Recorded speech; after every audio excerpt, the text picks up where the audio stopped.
This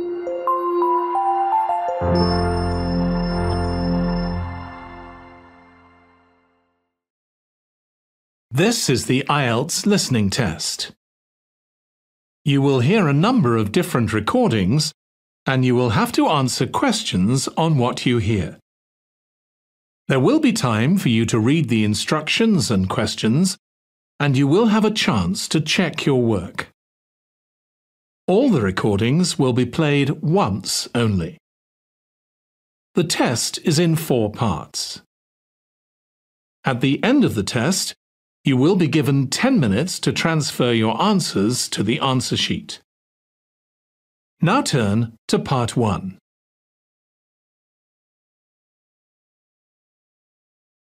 Part 1. You will hear a telephone conversation between the organizer of a short story competition and someone who wishes to take part in the competition. First, you have some time to look at questions 1 to 6.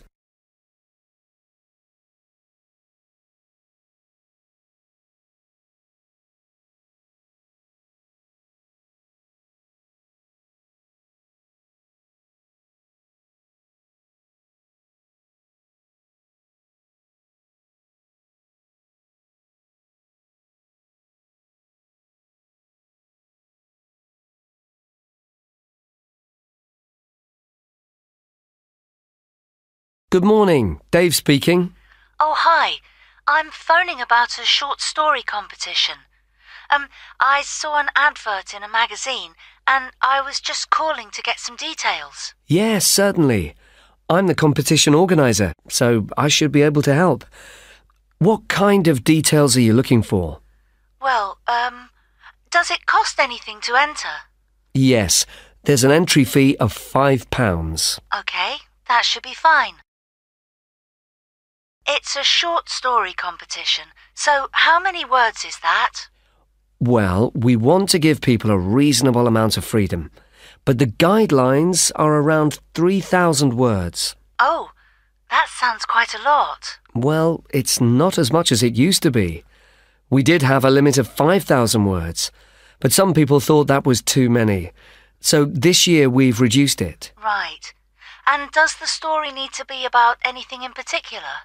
No, you can write about any topic you like. But the main point of the competition is that it has to have a surprise ending.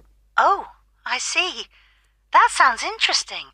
I don't think I've ever written a story like that before. Yes, it's something we've introduced for this year's competition. Right. I'm 18. Is there any age limit?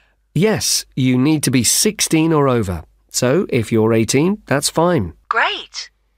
So you have the competition once a year, is that right? Yes. We start advertising in January, and the competition takes up a lot of the year. We give people a few months to write their story, and then it takes quite a long time to judge all the entries and to announce the winners. I see. So when is the closing date for the competition? It's already April. I hope I'm not too late. No, you've still got plenty of time. You need to submit your entry by the 1st of August. After then, it will be too late. Although you can always enter next year's competition. OK, good. So how do I enter? Well, we have a website, and the best way to enter is to complete the entry form online. We also have more details of the competition on the site. Shall I give you the web address? Yes, please. OK, it's www.comp4ss.com, and that's the number 4, not the word 4. OK, thanks. I've got that. So I can complete the entry form online, but how do I send the story? Do I print it out and send it to you? Well, you may want to print the story out so you can review it, but don't post it to us. When you've finished your story, you will need to email it to us. The email address is on the website I gave you. OK, that's fine. Before you hear the rest of the conversation, you will have some time to look at the questions 7 to 10.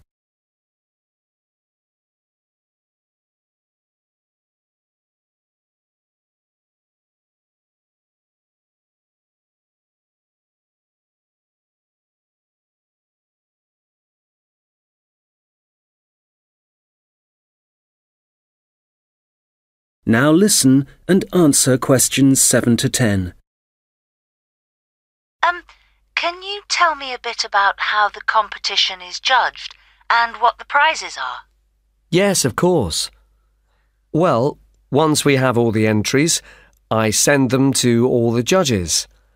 Our competition is quite popular, so we are lucky to be able to use famous authors who are very interested in the competition. That's fantastic! It's great to know that someone famous will be reading my story. Yes, that's right. It takes them quite a while to read through the entries, but eventually they decide on the top 5 stories. I see. And what happens then? Well, they will be published online so everyone can read them. They will not be in any order at this point. They will just be the 5 stories that the judges think are the best. And do all the top 5 stories get prizes? No, it's just the top story and the runner-up. So how is the top story decided? Well, once the top 5 stories are available, it will be the public who will vote for their favourite story. Right, I see. So I need to get all my friends to vote for me then? Yes, that's a good idea. And what is the prize? Well, the runner-up gets a prize of £300. But the winner gets a trip to Spain to attend a workshop for writers. Wow, that's brilliant! I'd better get writing straight away. Yes. Good luck. Thanks. That is the end of part 1. You now have 1 minute to check your answers to part 1.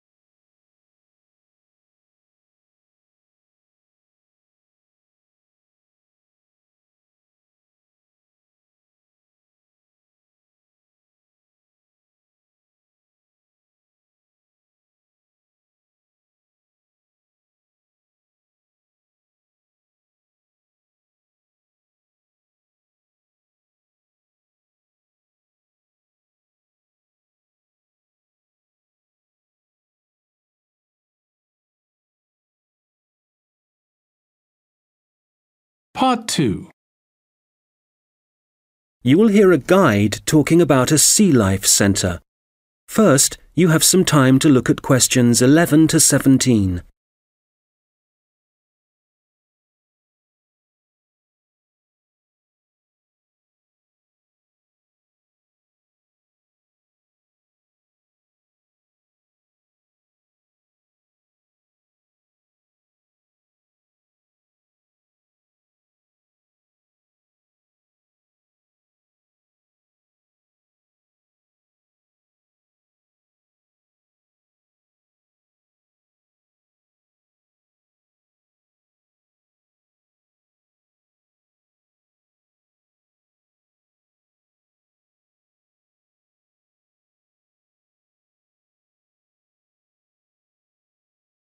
OK, so hi everybody and welcome to the Sea Life Centre.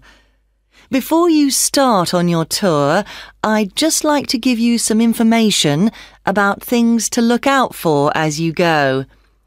Well, first of all, I guess some of you may have been here before and may be surprised to see the name has changed. We're not called World of Water anymore. Since the beginning of this summer, we've been renamed, and we've also made a few other changes.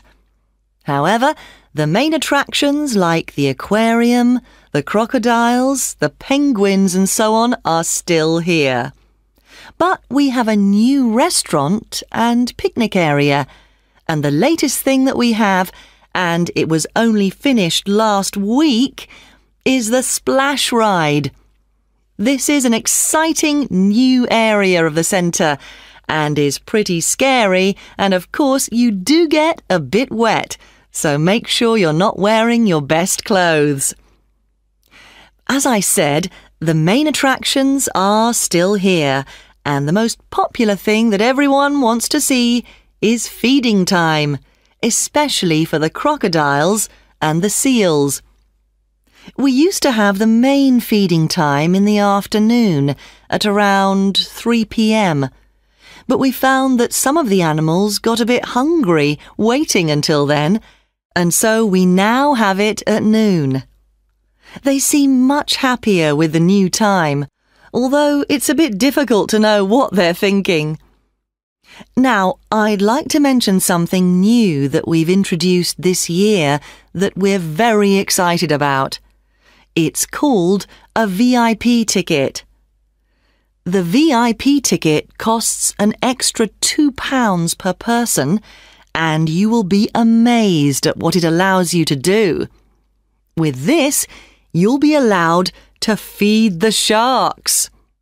Now, I know that for some people, this might be quite a frightening thing to do, but it is perfectly safe. For those of you who are a bit unsure, we do have a video you can watch to see what happens.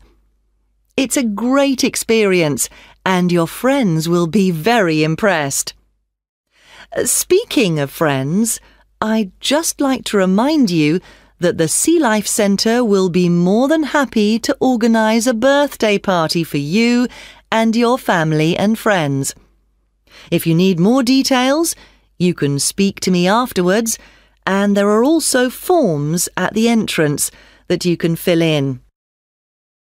I'd also like to bring your attention to the good work that the Sea Life Centre is doing in support of animal conservation. I'm sure you're all aware of the worrying situation with a large number of species facing extinction. Here at the Sea Life Centre, we're taking action by asking as many people as possible to sign a petition. Once we have over 5,000 signatures, we are planning to send it to the government in the hope that more people will begin to take it seriously. Right, well, there's obviously a lot going on at the centre and a lot of things to discover. At all the attractions, there is helpful information, so please read as much as you can, and if you want to see what you've remembered, please do the quiz after your visit. There are no prizes, of course, but I'm sure you'll be surprised by how much you've learnt. Before you hear the rest of the conversation, you will have some time to look at the questions 18 to 20.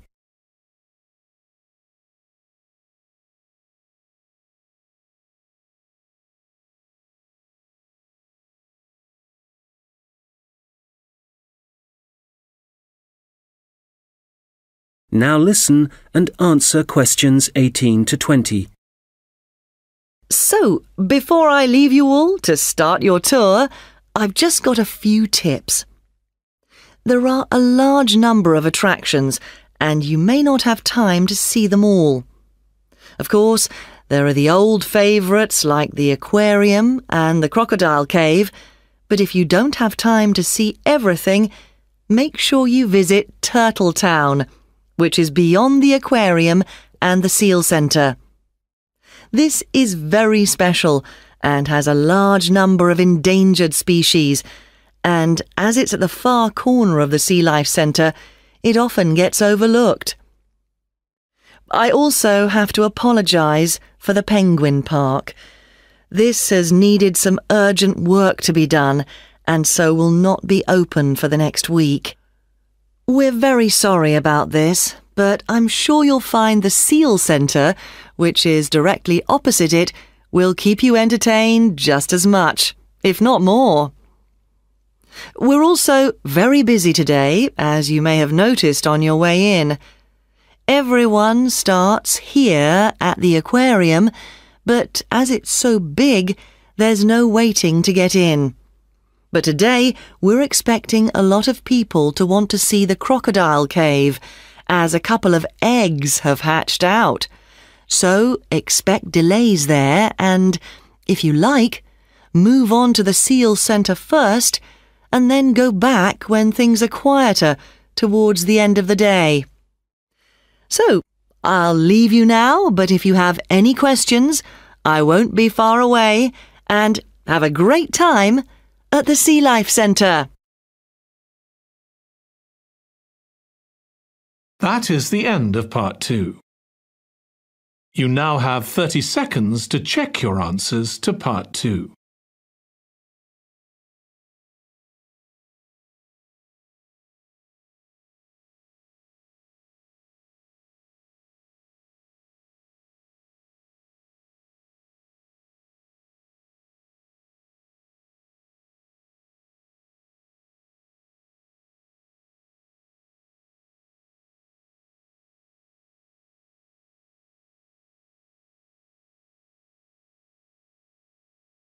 Part 3.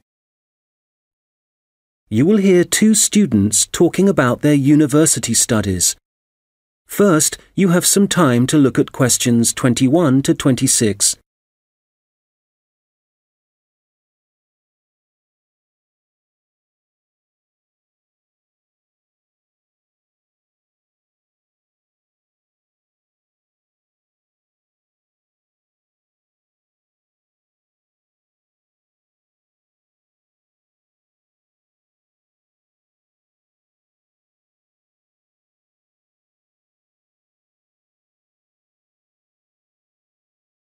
Oh, hi, George. How's it going? Hi, Martina. It's going well. How about you? How's university life? Well, it's great. Apart from the studying, of course. Yeah, me too. What are you studying? I seem to remember that you were going to do art. That was your best subject, wasn't it? No, not really. I just liked the teacher. He was French and had an amazing accent. My favourite subject was history, but I couldn't see what career that would give me. Oh, right. So what did you choose? Well, I found it really difficult to decide. I was really good at science, but I must admit, I never really enjoyed studying it. So, in the end, I decided to opt for English, which was my second favourite subject, and I thought it would be more useful to me than studying anything else. So, that's what I'm doing. How are you finding university?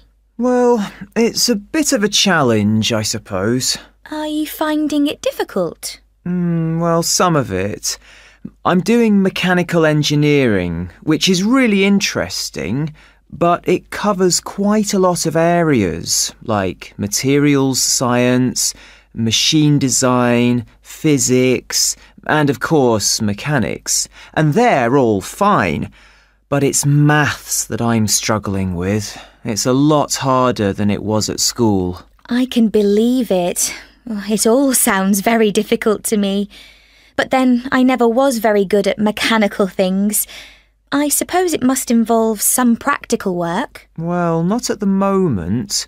Currently, it's nearly all theory, so it's a bit heavy going.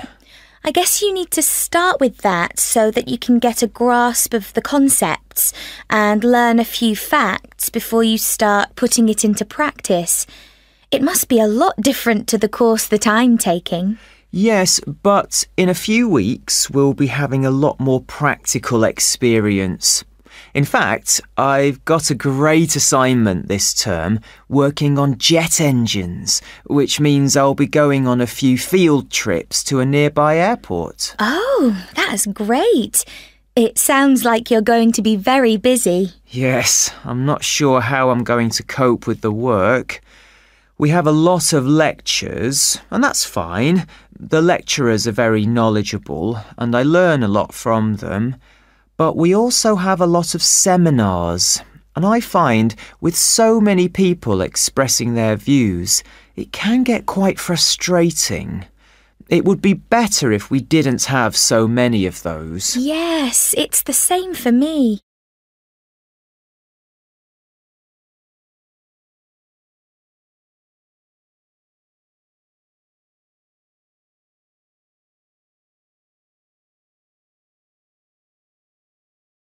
Now listen and answer questions 27 to 30. How are the students at your place? Well, I haven't really met anyone yet. They all seem a bit quiet. Perhaps they're working hard. They don't appear to be very studious here, but they are very friendly. I must say, I've been doing a lot of sitting around and chatting over the last week or so. Well, that's good. The only person I've spoken to really is my tutor. He's very approachable and seems to understand how difficult it can be starting university. It's good to have someone you can talk to, and he may help you meet other students. Actually, that doesn't bother me. I'm bound to get to know some people sooner or later. It's more a question of finding out what I need to do, where to go, and so on. I hope he can help me with that. Oh, I would have thought so. Well, we certainly have a lot of work ahead of us. It seems like a long time, doesn't it? Studying for 3 years. Yes, it does. But I'm sure it'll go quickly.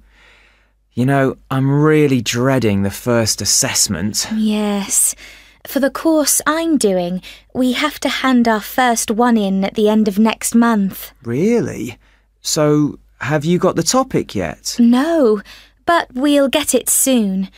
I'm not sure how much we have to write yet. Not too much, I hope. I know what you mean. And it's hard to study, especially where I am now. Oh, where are you living? I'm living in a hall of residence. I thought that would be a good idea, as there'd be a lot of people around, but I'm finding it a bit noisy. I can see that I'm going to have problems when I really need to get down to some work. So, I guess you need to be somewhere on your own then? Yes.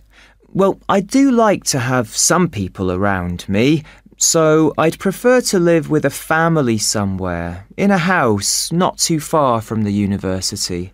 Well, good luck with that. Yes, thanks. And good luck to you as well. Oh, I have to dash now. I've another lecture in 10 minutes. Bye for now. Bye. That is the end of part 3. You now have 30 seconds to check your answers to part 3.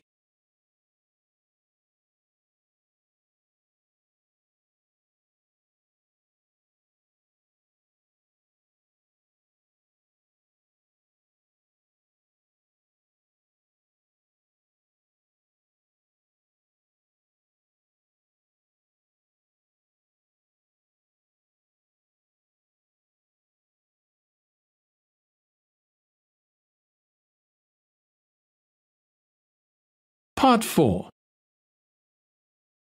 You will hear someone talking about creating a presentation. First, you have some time to look at questions 31 to 40.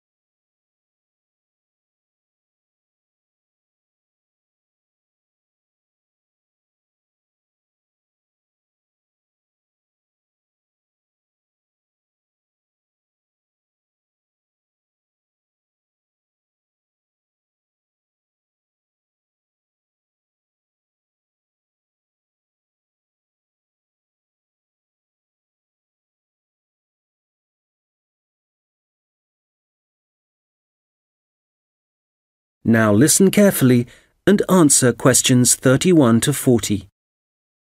Hello, everyone. You've all been given an assignment for your sociology course, which will involve giving a presentation to the rest of the group. And so today, I'm going to be giving you a few tips on how to prepare your presentations.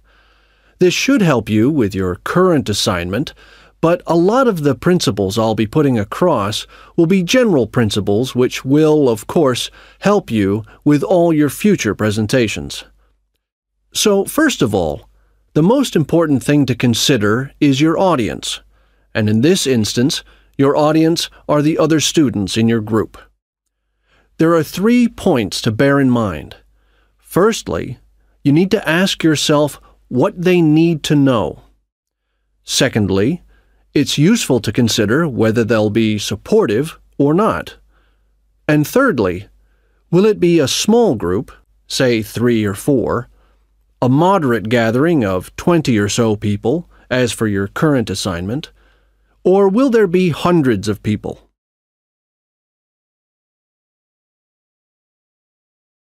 Having said all that, what I'm about to tell you will apply equally to any audience. So, how do you structure your presentation?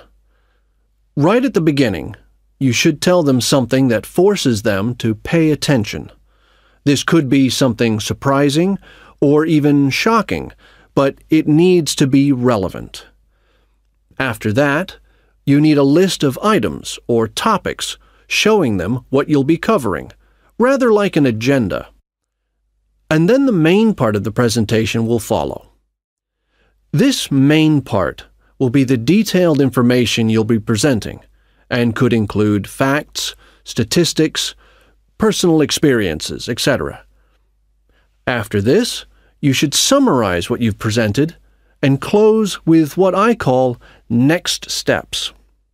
For this assignment, you could simply point the group to other sociology reference material. In other cases, you may want to suggest some actions that people can take. Now, what about the design of the slides for your laptop? Well, the important thing here is to be consistent. You need to have the same type of font and use the same color and size for the same elements. For example, all headers need to look the same. All bullet points need to be presented in the same way. And don't just stick to words. Bring the presentation to life by adding graphics. These could be in several forms, such as pictures, flowcharts, diagrams, histograms, and so on. And so let's move on now to presenting. You have your presentation prepared, and you're ready to start. Well, it's important to give a good impression from the start. So take 3 deep breaths, look at the audience, no matter how frightening they may be, and be enthusiastic and energetic. As you go through the presentation, remember to provide some variety in the way you speak. So, for example, you can talk fairly rapidly for information that may be familiar, but then slow down for more unfamiliar sections. And change your tone as you speak. Don't keep it at the same level all the way through. As I mentioned, look at your audience. A good tip is to pick people out and look at them for around 5 seconds. Not looking at the audience gives the impression that you're either not interested in them or terrified of them. Looking too long at one particular person may make them feel rather uncomfortable. There may be points in your presentation that you want your audience to really absorb, and in order to make important points stand out, you may consider adding silence right after these. It will give people time to reflect on what you've just said. Also, you may be presenting complicated ideas or technical details, but try to keep everything as simple as possible. Use simple words and as few as possible. And be clear. If you say something like, "This appears to be," it implies uncertainty. So using weak verbs such as appears, seems, could be, etc., needs to be avoided. I'll just finish off with a few thoughts on questions and interruptions from the audience. You may choose to invite questions from the audience as you go, or ask them to wait until the end. Either way, questions should be encouraged, as it provides you with some feedback on how interested the audience is and how well they're understanding you. When a question is asked, you need to provide an answer that is as accurate as possible. So, initially, my tip is to repeat it. This will ensure you have heard it correctly and will give you a few seconds to gather your thoughts. Interruptions, on the other hand, can be unwelcome, and you may get them for a variety of reasons. It's likely, however, that there's something in your presentation that's unclear or confusing. So my advice is to reduce problems by reading through your presentation beforehand and predicting potential points which could cause interruptions. You may then want to change that part of your presentation, or at least you'll be prepared if someone does interrupt you. Now, do you have any questions?